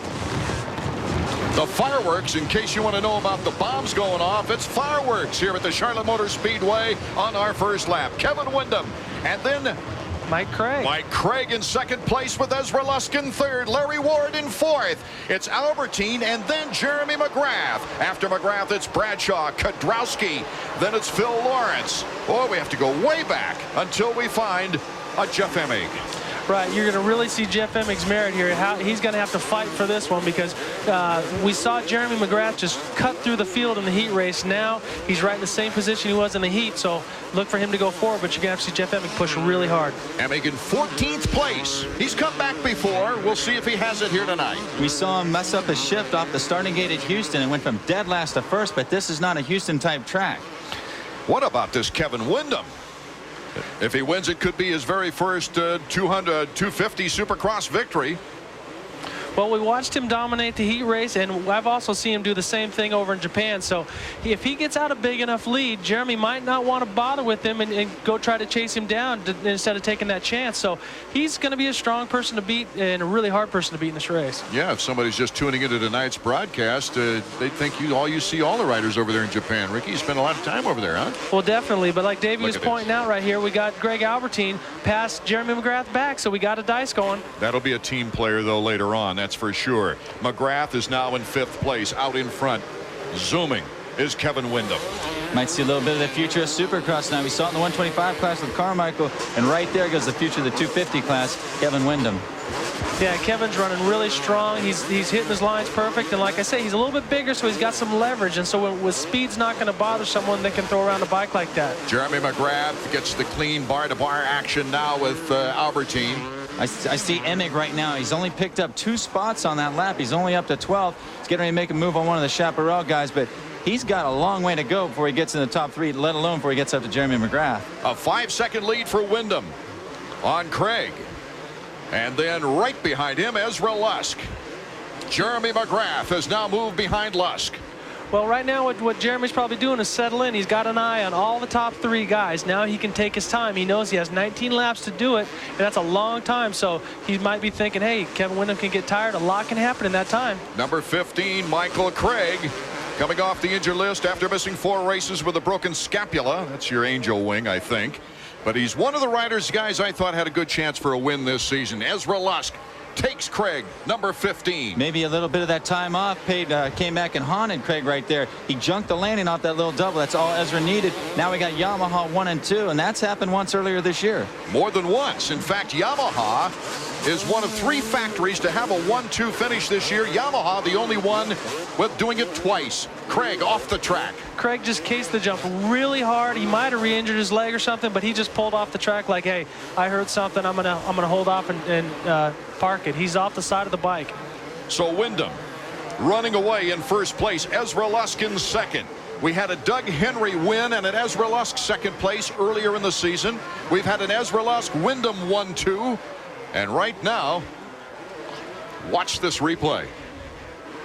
See, Craig doesn't get the height, runs right into the triple. That's one of the highest speeds, and if you notice, he just basically bails out. He's getting off the track. Something went wrong. You know, Wyndham was just looking at this 250 action when he started in the last race at Pontiac as a warm-up for his 125 Western finish in Dallas. He was coming off an injury, and he wanted to get back in sync as his mechanic there, Steve Butler, shows him the board. Yeah, the way the series works for 125 riders, like Carmichael was talking about the next 125 National, that's not for 3 weeks away. Wyndham had 3 weeks off before he got to his next 125 West Region race, a very important race because he could wrap up his title. Steve Butler, I should have said, giving the board to Ezra Lusk. That's the mechanic that works for Ezra, as Ezra's in second place with McGrath, Albertine, and Larry Ward in the top 5. Well, I've been watching Jeremy McGrath, and he's missing his jumps just a little bit. He might be thinking a little bit too much about the championship, but he's off the pace from Wyndham. If he doesn't pick it up, he's not going to catch him. Okay, Marty's with Ali Seymour, who's the mechanic of Kevin Wyndham. Hey, I got to ask you, did you feed him Wheaties or nitromethane? What's going on? I don't know. He's getting used to riding a 250, and he likes it a lot. So we got 15 more laps. We'll see if we can hang on. Yeah, but he's kicking their butts right now. He's got some really good speed out there. Down those straightaways, he's really cruising. So we'll see. He's coming by again, guys. It's been an interesting year as we take a look at the battle for fourth now with Larry Ward getting hounded by Albertine. Albertine moving up, is looking for his opportunity to pass Rick Johnson. Yeah, Larry Ward just got past Albertine. If you see that those little nagging cases, it's kind of like a jab in a boxing match. It takes a little bit out of you each time because every time you go to hit those things, you got to squeeze up real tight. Emig has moved up to 9th place. Yeah, he actually is just getting ready to make a move on Phil Lawrence for 8th. And then after that, he's got a long way to go before he gets to Bradshaw and Ryan Hughes, and that's not even in the top 5 yet. Emig leading by only 2 points over Jeremy McGrath. Inside, Ward tries to cut off. Here comes Albertine. Albertine, what a back and forth battle we've got going between Team Suzuki and Honda of Troy. Yeah, both these riders putting in their best rides. Here's another battle too. Jeremy McGrath is trying to put the challenge onto Ezra Lusk. Well, see, here you got a situation where you got a guy going for a championship and a guy that's a long shot that just wants to be impressive every time he's on the bike. So Jeremy's got more to think about than Ezra. Last week, Lusk never letting McGrath off the hook from 3 to 5 seconds every lap right behind him. When McGrath made a mental mistake, probably he was as disturbed at himself as he's ever been after a race. You know, I know last year that Ezra Lusk finished 3rd in the standings. It was a big surprise, but it was nowhere near as convincing or as impressive as he's been this year, getting all these podium finishes and doing so well. The race for the 97 AMA Supercross title continues from Charlotte, North Carolina. Stay with us. Walk in with no down payment. Ride off with a new Honda Shadow or Magna. Walk in, get low financing. Ride off with a Honda Goldwing or Valkyrie. Walk in at the right time. Ride off with a CBR 600 F3 and a custom watch while supplies last. Until May 31st, get low financing, no down payment, and a custom watch with selected models at your Honda dealer. The Honda Ride Off. Walk in, ride off.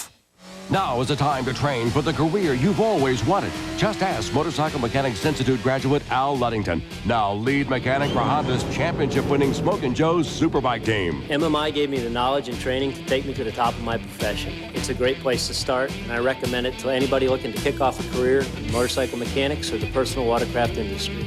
Change your life with one phone call, 1-800-994-3664. That's 1-800-994-3664. Call today. Well, we do commercials from time to time, and frankly, we're pretty good at it. I love the chicken. I love the donuts. I love Margie's all-you-can-eat house of chicken and donuts. People trust us. Have you ever been injured? Well, the law firm of Steicher and Cronin want to turn your whiplash into hard cash. America's best-loved sports melodies. Let's go Rangers! Push her back, way back. No one sings like Oberman. Darryl. Bottom line, we move merchandise. And the battle is on now, but right now Kevin Windham is out in front. Here is a replay, though, in the battle for second place. It's Jeremy McGrath on the right, Ezra Lusk on the left. Wheel to wheel. Not even a scratch of plastic, though, and now Ezra Lusk is kind of playing it like he did last week. Not let Jeremy get too far away, but he's not showing him any wheels. We saw the same thing in the heat race earlier. Ezra got behind him and checked out his lines. One thing people might not know about, that some of you people out there on the internet following these races might know this. Jeremy McGrath and Ezra Lusk are on there all the time, and they're pretty good friends. They're on opposite sides of the country, but they get together and talk about these things. Yeah, but right now, I don't care if they're bunk bed buddies. These guys are going to take each other out to win this championship. Windham, McGrath, Lusk, Albertine, Ward, Hughes, and Emig. Now, that shouldn't be a problem with Emig getting by Hughes. Ryan Hughes is a tough player. He gives it 110% anytime he's on the track. Last year, he broke his jaw, came out and rode. And so he's just moved by, yes, Ryan. And now he's looking forward to Larry Ward. I think right now what Emig might want to think about doing, he's going to keep moving forward, obviously, but he might want to focus on Albertine, the 4th place rider, cut his losses there. He'll still be within a couple points. He will lose the points lead, but at least going the last 2 rounds will still be close. Rick, Emig's looking a lot smoother now. I guess he's just loosened up after a very, very tight beginning. Yeah, he is looking real smooth, but that's what wins him the championships in the outdoor. In Supercross, you got to be aggressive, and you got to hit every little jump, bump, and turn with 100% aggression. And I think that's why Jeremy McGrath has done so well in Supercross. Our leader, Kevin Windham. This could be his very first 250 win. What a great break that might be in capturing maybe a 125 Western title next week, but already having that 250 win under your belt. Yeah, it takes a lot of pressure off. You know, he's up in the major league. He's in the show, and if he wins the bout here, it'll take him into next year with a lot of confidence. Jeff Emig, Larry Ward, Honda of Troy, trying to hold off the points leader. Interesting battle right here. Emig goes on the inside and very clean pass. Didn't even have to try to block him. I think Ward knows. Ward says, "Hey, goodbye." Yeah, he knows who's in the championship chase right now. And so Emig is on the climb up the ladder, guys. Yeah, you know, I understand that you know there's guys out there fighting for a championship, but Larry Ward still needs to establish himself as the man. So I'm surprised he gave up that easy. Pretty soon on the long straights, guys, Windham will be waving at Emig on the direction going the other way as we check our leader, number 7, Kevin Windham. He's got a huge lead right now. Yeah, Kevin is just running really strong. Honda stopwatch time. Let's get an interval right now and see if we can pick out between number 1 and number 2, Jeremy McGrath in second spot. You know, here's Jeremy. When the season started, Art, could you have ever imagined there'd be 7 main event winners in the 250 series? Nope. You want the honest question? Huh? No. We've had 6 so far. That ties a 1990-1991 mark of 6 different winners in a Supercross season. We have never had 7 different riders win in a Supercross season. We've had 8. That was back in '85. Yeah, but after last year's just complete dominance of Jeremy McGrath, I know he switched brands and everything like that, but he's still McGrath. And never before have we had simply 6 different winners in only 3 different brands. Back in those days, in 90 and 91, all 4 brands participated in that kind of display. Yeah, but I think one of the things that you can, one of the reasons is people saw a dent in Superman's armor over in Europe and Japan when Jeremy didn't do well in the new Hondas, and I think that gave them the confidence to say, hey man, Superman has kryptonite, maybe we can beat him. 8 laps remaining in our 250 main. Can Windham hold on to this lead as we check out his lap time, Rick Johnson?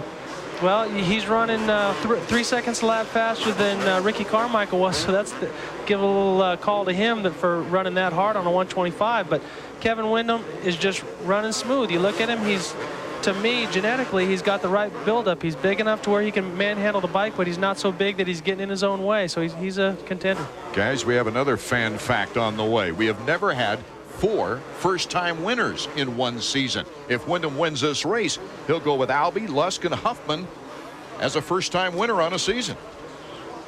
We mentioned it was stiff competition this year, but those numbers really prove it. And those guys are all really young, too. I think it bodes well for the future of Supercross. Yeah, here we're watching Jeremy McGrath, and Jeremy's just going to do what he can to pick off a little bit of time here and there on Windham. He's not going to make any big mistakes and go chase him down. Oh, Lusk making a big move. Leaps over Jeremy McGrath. Ezra Lusk wants that number 1-2 finish for Yamaha.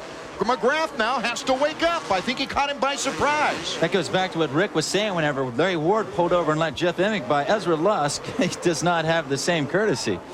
No, you're watching guys that want to be superstars and want to be the best, and I think Ezra Lusk knows what it feels like to win a couple of main events. Okay, down to Marty. Yeah, when he came by, he was motioning something about being wrong with the bike. I'm standing here with Wyatt Seals. He's on the radio with Roger DeCosta. He can't talk to me right now. They're trying to figure out what's wrong also, but there is definitely something wrong with Jeremy Suzuki. He's got a flat tire. Looks like he might have the flat tire. Jeremy McGrath, what a break this would be. Yes, the rear tire. Yeah, Jeremy McGrath has got a rear flat tire. Well, it's a fairly straight track.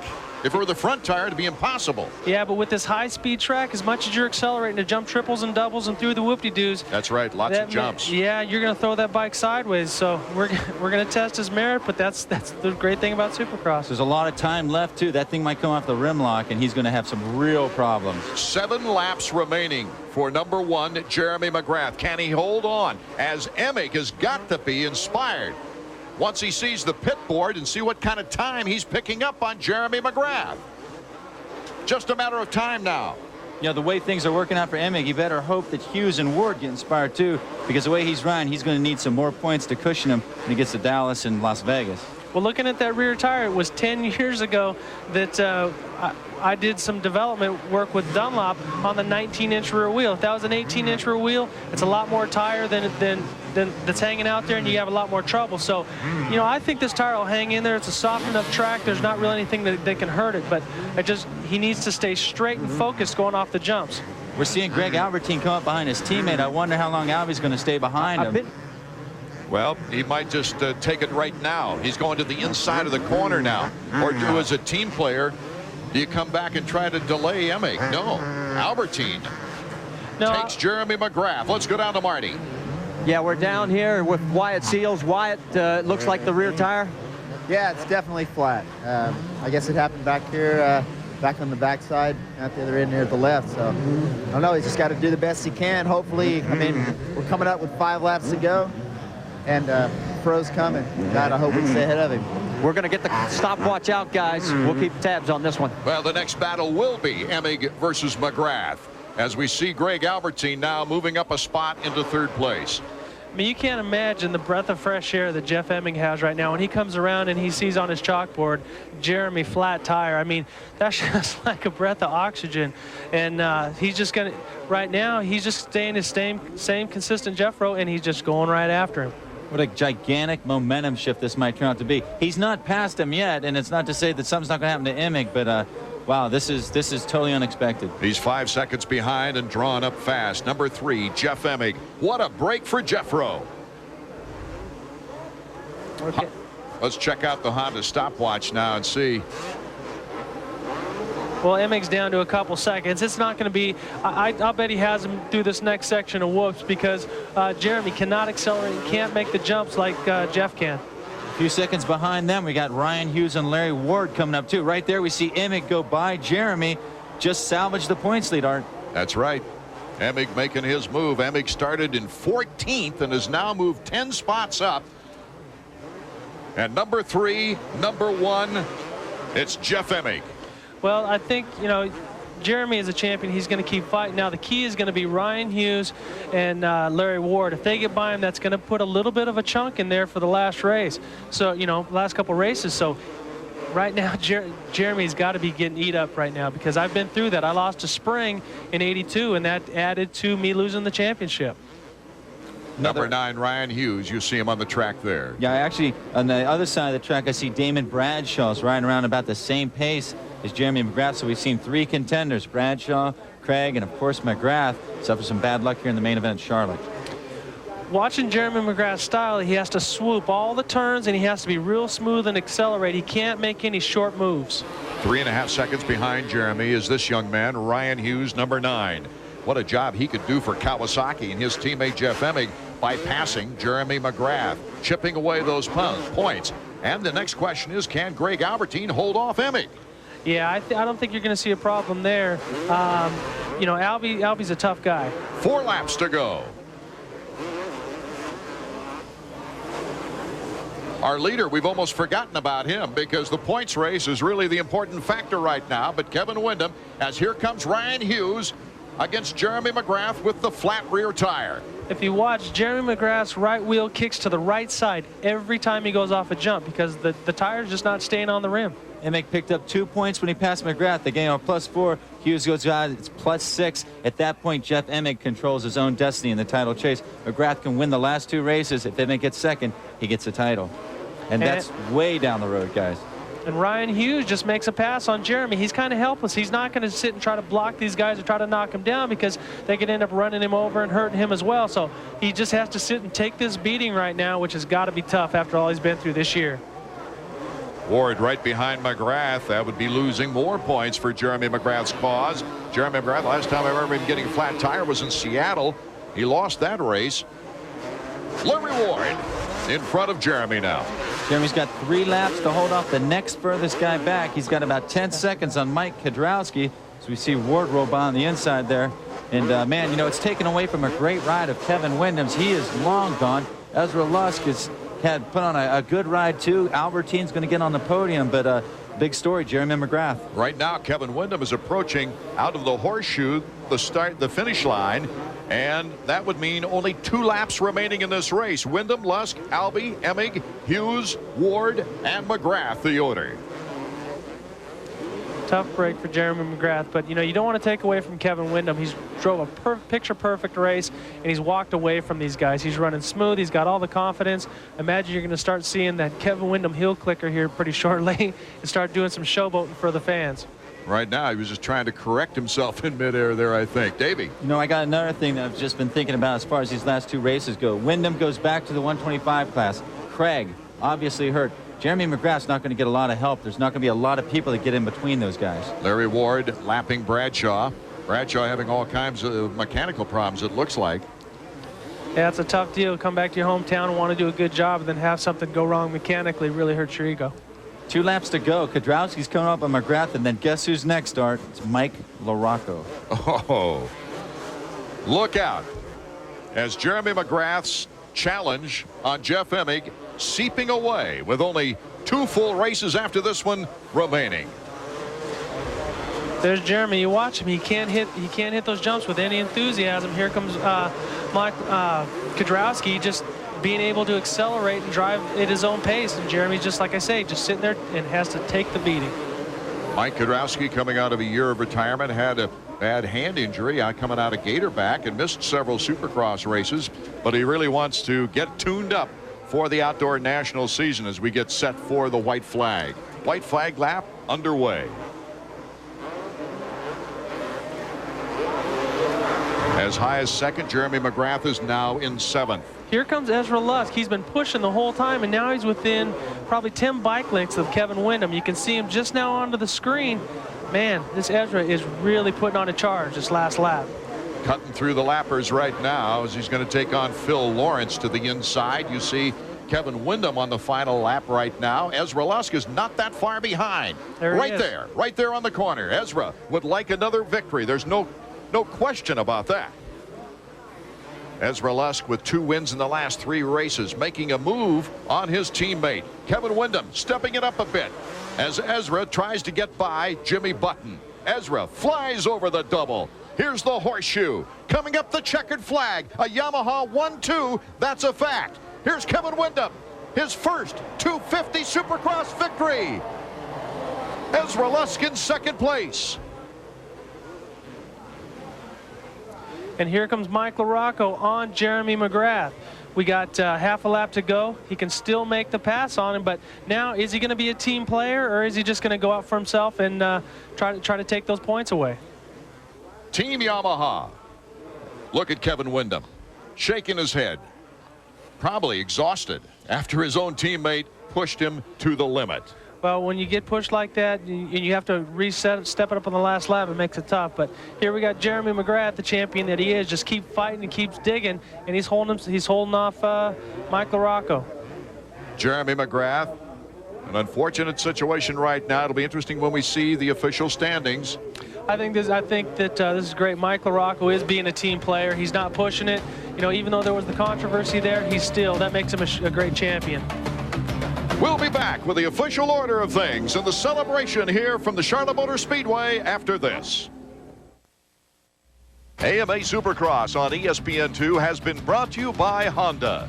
Between now and May 31st, you can get a great deal on a great bike during the Honda Ride-Off. Honda, walk in, ride off. And by Suzuki. Your Suzuki dealer has the ride you've been waiting for and the financing to get it. Here in Charlotte, North Carolina, Kevin Windham wins his first Supercross of 1997, in the 250s that is. He becomes the first ever active 125 rider to win a 250 main event. All kinds of firsts racked up by Kevin Windham here tonight of Team Yamaha. Marty Reed's made his way to the victory podium. Let's get some insight from the guy who did all the work on the track, huh, Marty? Hey, you know, we have to focus on the championship, obviously, but this guy destroyed the entire field. Congratulations on 250 victory number uno. Yeah, man, this feels great. Last weekend, me and Yog won too, and I'm glad, you know, even though I'm not in the points, I'm glad to switch it around this weekend. Everybody's riding great, man. My YZ pulled me the first turn. I don't know if I got the whole shot, but it was mighty close. So, you know, I can't be happier. You know, I've been coming off injury and then you know, here I am getting second and then first. You know, I mean, what more can you ask for? Absolutely nothing. Was there one key element to this? I mean, something about the way you set up the bike, something that you've done mentally, physically? You know what? It's all mental. You know, we haven't really done anything to the bike. I've just had a couple weeks to get used to it. You know, even though I wasn't racing when I was hurt, I was definitely at home practicing. So I just feel unbelievable on the bike, and man, I'm so bummed that I got to get off of it this week. But man, it just makes me look so forward to next year, and man, I couldn't ask for anything better. Well, you still have a 125 championship to win, and that starts again next week at Dallas, guys. The fourth first-time winner of the 1997 season, also a new record established this year. The seventh winner this season on the Supercross Tour. As we take a look at the championship run now, how it looks as we go to Dallas, Texas Stadium. It's Emig with a 6-point lead over Jeremy McGrath. The battle for Lusk and Ward is starting to separate. Be with us now for our next ESPN2 telecast. We'll be coming to you from Texas Stadium in Dallas. Art Ekman for Davey Coombs, Rick McGrath on the inside.